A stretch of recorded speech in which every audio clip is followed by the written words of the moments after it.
교우 여러분 안녕하십니까? 모두 평안하신지요? 코로나19의 확산을 막고자 주일 예배를 가정 예배로 드린 지 벌써 3주째입니다. 어서 빨리 이 사태가 종료되어 그리운 여러분들과 함께 모여서 예배 드릴 날이 속히 올 수 있기를 기원합니다. 그때까지 건강 조심하시고 특별히 생업에 어려움을 겪고 있는 교우들 힘내시기 바랍니다. 여러분은 신앙이 어디에서 온다고 생각하십니까? 이 물음에 관한 대답은 여러 가지일 텐데 그중 하나는 목마름 내지는 갈급함입니다. 우리 시대의 대표 지성 중 한 사람인 이어령 교수는 한 책에서 자신을 평생 우물을 파는 사람이었다고 소개하고 있습니다. 뭔지는 모르지만 그는 늘 무언가에 대한 갈증이 마음속에 있었다고 합니다. 그러다가 나이가 들어 세상에서 좋다는 것을 다 누렸을 때 그는 자기 갈증이 무엇이었는지를 비로소 깨닫게 됩니다. 그것은 바로 진리에 대한 갈증이고 창조주에 대한 목마름이었습니다. 수없이 많은 실패의 우물을 파고 처절한 영혼의 광야를 통과한 후에 그는 비로소 영원히 마르지 않는 샘과 만났던 것입니다. 그 샘은 바로 하나님이었습니다. 이렇듯 진정한 신앙은 목마름에서 출발합니다. 자신이 무엇인가에 목말라 한다는 것을 깨닫게 되면 우리는 그것을 채워줄 누군가를 찾게 됩니다. 그래서 시편 63편은 이렇게 노래합니다. 하나님, 내가 주님을 애타게 찾습니다. 물기 없는 땅, 메마르고 황폐한 땅에서 내 영혼이 주님을 찾아 목이 마르고 이 몸도 주님을 애타게 그리워합니다. 또 시편 42편도 이렇게 노래합니다. 하나님이여, 사슴이 시냇물을 찾기에 갈급한 같이 내 영혼이 주를 찾기에 갈급하니이다. 내 영혼이 하나님, 곧 살아계시는 하나님을 갈망하나니 내가 어느 때에 나아가서 하나님의 얼굴을 배울까? 그런데 목마름은 하나님에 대한 인간의 갈망인 동시에 인간을 찾는 하나님의 부르심이기도 합니다. 즉, 목마름을 느끼는 것은 하나님의 부르심을 느끼는 것과 같습니다. 오늘 복음 말씀은 그 예 가운데 하나입니다. 오늘 복음 말씀에서 우리는 목마른 예수님과 물깃는 사마리아 여인의 만남을 봅니다. 이 만남은 성경에서 가장 아름다운 장면 중에 하나입니다. 하나님은 인간이 되어 인간의 목마름을 체험합니다. 인간은 하나님을 만나 비로소 근본적인 목마름을 해결합니다. 하나님이 인간 되심은 하나님이 인간에 대한 사랑에 얼마나 목말라 했는지를 잘 말해줍니다. 반면에 채워지지 않는 인간의 갈증은 하나님을 만나기 전까지 절대 채워지지 않습니다. 예수님은 십자가상에서 돌아가시기 전에 마지막으로 목마르다고 말씀하셨습니다. 예수님의 이 목마름은 당신의 끊임없는 사랑에도 불구하고 돌아서지 않는 우리들의 메마름 때문인지도 모르겠습니다. 오늘도 많은 사람이 돈과 명예와 권력이라는 채워지지 않는 욕망을 채우려고 합니다. 하지만 채워도 채워지지 않는 이 욕망은 우리를 더욱 갈증나게 할 뿐입니다. 세상적인 욕망은 결코 우리의 갈증을 해결해 줄 수 없습니다. 예수님이 사마리아 여인에게 주시겠다고 한 영원히 목마르지 아니할 생명의 물은 그런 것이 아니었습니다. 바로 사랑이었습니다. 우리의 영혼이 충만할 때는 사랑하고 또 사랑받을 때입니다. 오늘 복음 말씀은 바로 이것을 증거하고 있습니다. 지금 한 나그네가 긴 도보 여행으로 지치고 피곤해서 사마리아 수가성 운물가에 앉아 있습니다. 그는 몹시 목이 말랐습니다. 그때 한 여인이 물을 기르러 왔습니다. 그 나그네는 그녀에게 물을 좀 달라고 청합니다. 이 얼마나 좋은 기회입니까? 사람에게 인심을 베풀기에 이보다 더 좋은 기회가 어디 있겠습니까? 자기 것이 아니면서도 얼마든지 자기 것인 양 남에게 공짜로 나눠줄 수 있는 생수가 솟아나는 우물가에서 두레박을 갖고 있으니 말입니다. 그런데 그 여인은 목마른 나그네의 요청을 거절했습니다. 구절을 보면 선생님은 유대 사람인데 어떻게 사마리아 여인인 나에게 물을 달라고 하십니까? 하고 묻습니다.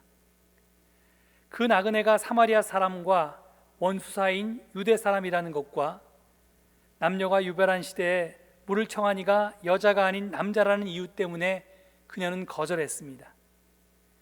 목말라 허덕이는 나그네에게 물 한 모금을 길어주는 인정보다 종족 갈등과 남녀 유별이라고 하는 고정관념이 그녀의 사고와 행동을 지배했던 것입니다. 그런데 성경을 잘 읽어보면 이유는 그 두 가지가 전부가 아니었던 것 같습니다. 정오는 너무 더워서 원래 물을 기르러 오는 시간이 아니었습니다. 그런데 그녀는 바로 그 시간에 물을 기르러 왔습니다. 그녀가 하필 그 시간을 선택한 이유는 아마도 다른 사람들과 부딪히지 않기 위해서일 것입니다. 무슨 사연 때문인지는 잘 모르지만 그녀는 남편이 5씩이나 있었다고 하니 아마 자기 동네에서 따돌림을 당하고 있었을 것입니다. 그래서 그녀는 동네 사람들과 담을 쌓고 지냈고 동네 사람들 역시 그녀와 교류를 끊었을 것입니다. 요즘 말로 하면 그녀는 대인 기피증 환자였고 다른 사람을 만나기 싫어하는 은둥현 외톨이였습니다. 그녀의 이런 상처와 병이 나그네의 청을 가시돋친 말로 매몰차게 거절하는 것으로 드러났던 것입니다. 그런데 예수님은 그 여인을 포용했습니다. 한 번 마시면 다시 목마른 물을 청하다가 이제는 한 번 마시면 다시 목마르지 않을 생명수를 주겠다고 합니다. 그 생명수는 무엇이었습니까? 그것은 이 에피소드의 중간쯤에 나오는 제자들과의 대화에서 추측할 수 있습니다. 34절 말씀입니다. 예수님은 이렇게 말씀합니다. 나의 양식은 나를 보내신 분의 뜻을 행하고 그분의 일을 이루는 것이다. 그분의 뜻을 행하고 그분의 일을 이루는 것이 무엇이겠습니까? 다름 아닌 사랑 아니겠습니까? 여러분 혹시 삼소회라고 아십니까? 3번 웃는 회라는 그런 뜻입니다. 이 삼소회는 1988년 장애인 올림픽을 앞두고 가톨릭 수녀와 불교의 비구니 스님 그리고 원불교의 교무들이 모여서 장애인을 위한 음악회를 열면서 결성했던 모임입니다. 오래전에 이 여성 수도자들이 세계 각지에 있는 각 종교의 성지를 함께 순례했습니다.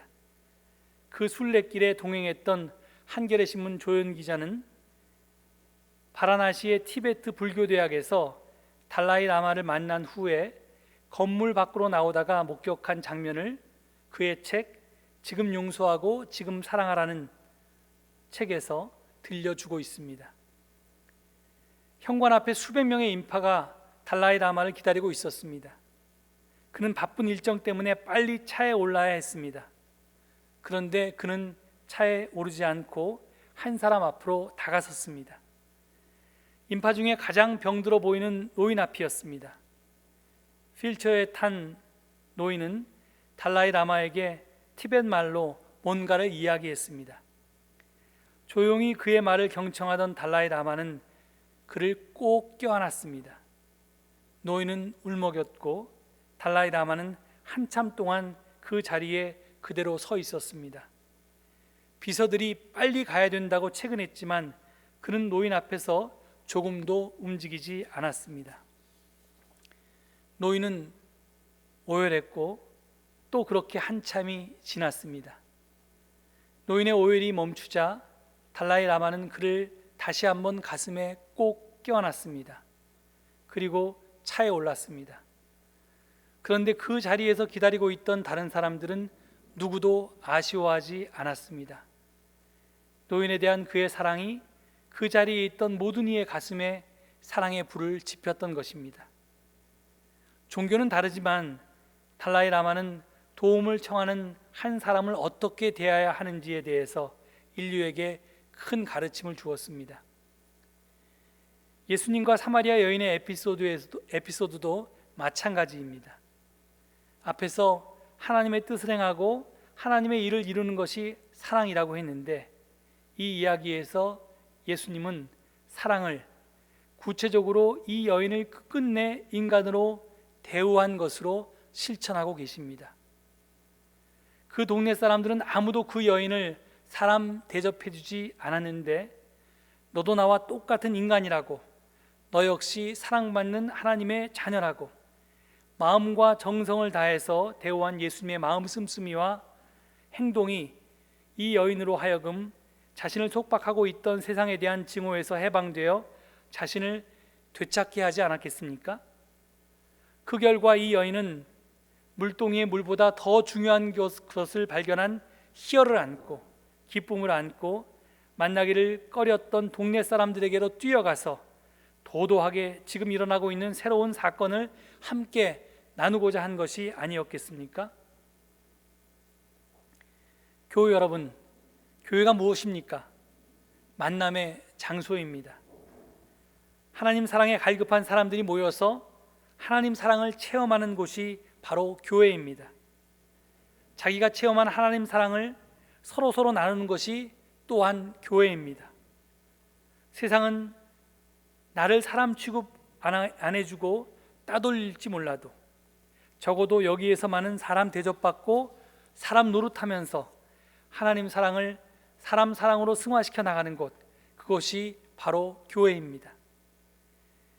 영과 진리로 예배드린다는 것은 다른 어떤 것이 아닙니다. 헌신한다는 것, 우리의 몸을 하나님께서 기뻐하실 거룩한 산 제물로 드린다는 것도 다른 어떤 것이 아닙니다. 하나님께서 나를 사랑하셨듯이 우리가 서로 사랑하는 것이 바로 그것입니다. 그것 이상도 이하도 아닙니다. 이런 점에서 볼 때 우리 교회는 어떻습니까? 우리들은 갈급한 심령을 갖고 모입니까? 서로에게 사랑의 생명수를 대접합니까? 마지막 순간에 우리가 하나님 앞에 선다면 우리가 얼마나 많은 돈을 벌었는지, 얼마나 높은 자리에 있었는지는 중요하지 않을 것입니다. 다만 우리가 얼마나 사랑하며 살았는지가 중요할 것입니다. 예수님은 당신 삶으로 우리가 마실 영원한 생명수를 마련하셨습니다. 또 목마른 사람은 다 나에게로 와서 마시라고 말씀하셨습니다. 그분은 끊임없이 솟아나는 생명수였습니다. 그분은 지상에 계시는 동안 당신께서 가지고 계신 그 생명수를 아낌없이 나눠주셨습니다. 언제까지? 십자가 위에서 물과 피를 다 쏟아내 놓으실 때까지. 목마름이 신앙의 출발이라고 했습니다. 하나님을 향한 목마름에서 신앙이 시작된다고 했습니다. 그런데 우리가 그 목마름을 채우려면 우리는 우리를 향한 하나님의 목마름을 먼저 깨달아야만 합니다. 우리를 사랑하시고자 세상에 오시고 만나주시고 끝내는 십자가에서 자신의 전부를 모두 다 퍼주셨기에 더는 퍼줄 것이 남아있지 않아서 목마르다고 말씀하신 하나님의 다른 목마름을 우리는 체험할 수 있어야 합니다. 그리고 그 사랑을 체험했으면 이제 우리가 사랑이 샘솟는 우물이 되어야 할 차례입니다. 누구나 와서 영적 갈증을 풀고 사랑에 대한 목마름을 해결하는 그런 곳이 되어야 할 것입니다. 인간이 누릴 수 있는 가장 큰 행복은 누군가의 요구에 응답하는 것입니다. 자기보호 욕구라는 측면에서 보면 인간은 동물과 다를 바가 없습니다. 하지만 인간은 다른 이들을 위해서 기꺼이 자기를 희생할 수 있는 존재입니다. 이 때문에 인간을 영적인 동물이라고 하는 것입니다. 잊지 마십시오. 우리는 혼자가 아닙니다. 가장 외로운 시간, 우리 곁에 말없이 다가오시어 우리를 안아주시는 분이 계십니다. 교우 여러분, 여러분을 개방해서 우리 주님의 그 사랑을 충만히 받으실 수 있기를 바랍니다. 그리고 사랑받는 것에 머물지 않고 이제 나아가서 사랑하는 자, 사랑을 베푸는 자로 사실 수 있기를 바랍니다. 그러면 여러분 속에서 영생에 이르게 하는 생물이 솟아나서 영원히 목마르지 아니할 것입니다. 이 말씀을 생각하시면서 잠시 침묵 가운데 묵상기도 드리시겠습니다.